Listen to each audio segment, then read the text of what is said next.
بسم اللہ الرحمن الرحیم۔ اسلام کے معاشی احکام کے ضمن میں ایک اہم بحث جو اکثر یہاں جاری رہتی ہے وہ یہ ہے کہ کیا کوئی اسٹیٹ، کیا کوئی حکومت، کیا کوئی ملک کی جو اسٹیٹ ریاست ہے وہ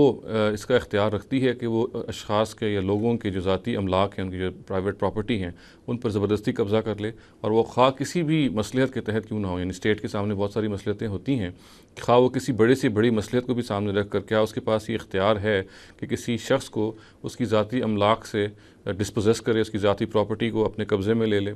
تو قرآن مجید سے اگر ہم اس سوال کے جواب کا مطالبہ کریں تو یہ معلوم ہوتا ہے کہ اس کا جواب بالکل نفی میں ہے۔ قرآن مجید میں یہ معلوم ہے کہ جب مشرکین عرب کو یہ کہا گیا کہ وہ ان کے سامنے اگر زندہ رہنے کی کوئی صورت ہے تو وہ صرف یہ ہے کہ وہ اسلام لائیں، یعنی اپنے جو عقائد ہیں، جو ان کے مشرکانہ عقائد ہیں، ان سے وہ توبہ کریں، یعنی اسلام لے کے آئیں اور نماز پڑھیں اور زکوٰۃ دیں۔ اور قرآن مجید کے جو اپنے الفاظ ہیں وہ یہ ہیں کہ فَإِن تَابُوا وَأَقَامُوا الصَّلَاةَ وَآتُوا الزَّكَاةَ فَخَلُّوا سَبِيلَهُمْ، یعنی پھر اگر وہ توبہ کر لیں، نماز کا اہتمام کریں اور زکوٰۃ ادا کریں تو ان کی راہ چھوڑ دو۔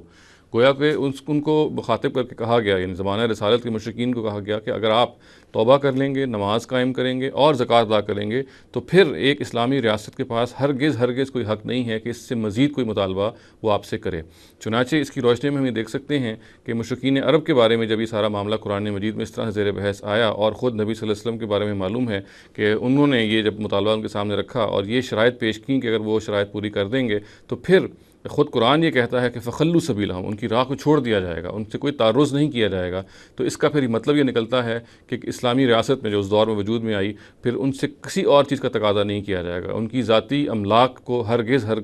کوئی تعرض ان سے نہیں کیا جا سکتا، ان کو اس سے چھینا نہیں جا سکتا۔ اور یہی بات خود پھر نبی صلی اللہ علیہ وسلم نے یہ ہمیں معلوم ہے کہ خطبہ حجۃ الوداع میں بھی فرمائی۔ ان کے الفاظ یہ ہیں کہ ان دماءکم و اموالکم حرام علیکم کا حرمت یومکم ھذا فی شہرکم ھذا فی بلدکم ھذا،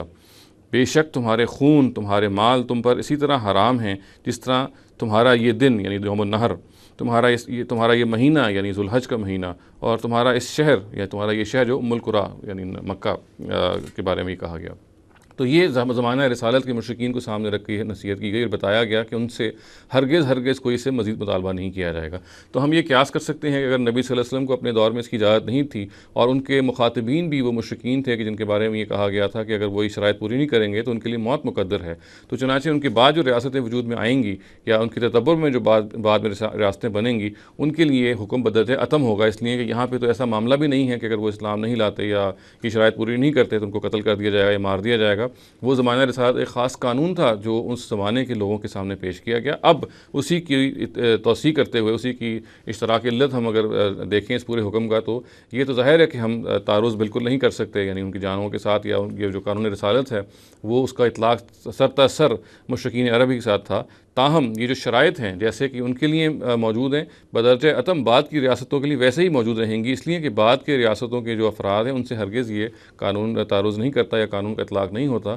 کہ وہ لازماً ایمان لے کے آئیں۔ ان کو یہ اختیار ہے کہ اگر وہ ایمان نہیں لانا چاہتے تو اپنے جو بھی وہ ایمان جس مذہب پہ بھی رہنا چاہتے ہیں وہ رہیں گے، تاہم وہ پھر مسلمانوں میں ان کا شمار نہیں ہوگا۔ اگر وہ اسلام لانا چاہتے ہیں، مسلمانوں کے شہریوں کے حیثیت سے رہنا چاہتے ہیں، تو پھر یہ ضروری ہے کہ صرف اور صرف وہ نماز کو قائم کریں اور صرف زکوٰۃ نہیں۔ یہ وہ دو مثبت مطالبات ہیں جو ایک ریاست ان سے کر سکتی ہے۔ اس کے علاوہ قرآن کے جو الفاظ ہیں جیسے کہ میں نے عرض کیا فخلو سبیلہم، ان کی راہ چھوڑ دی جائے گی، ان سے ہرگز کوئی مطالبہ نہیں کیا جائے گا، جس سے ہم یہ نتیجہ نکال سکتے ہیں کہ اسلامی ریاست کے پاس کوئی حق نہیں ہے وہ کسی فرد کو، کسی بڑے سے بڑی مصلحت بھی اگر اس کے سامنے کیوں نہ ہو،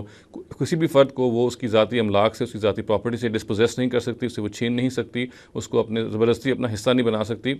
اس کو یہ حق ہرگز نہیں دیا گیا، بلکہ یہ کہنا چاہیے کہ قرآن مجید نے یہ حق اس سے چھین لیا ہے اور اس سے یہ کہا ہے کہ تمہارے پاس صرف یہی حق ہے، یہی تمہیں اختیار ہے کہ تم ایک عام مسلمان سے، جو مسلمان شہری ہے، اس سے تم زکوٰۃ کا مطالبہ کر سکتے ہو اور نماز کا مطالبہ کر سکتے ہو، اس کے علاوہ کوئی اور مطالبہ نہیں کر سکتے۔ اور فخلو سبیلہم کے جو سخت الفاظ ہم یہ بتا رہے ہیں کہ ان کی راہ کو چھوڑ دیا جائے، یعنی ان کو بالکل پھر محفوظ اور مامون قرار دے دیا جائے اور ان کی جان، مال اور آبرو سے بالکل تعرض نہیں کیا جائے گا۔ اور ظاہر ہے اس سے پھر ہم نتیجہ یہ نکالیں گے کہ ایک اسلامی ریاست کو ہرگز یہ حق نہیں ہے کہ وہ کسی بھی فرد کی ذاتی املاک پر قبضہ کرے۔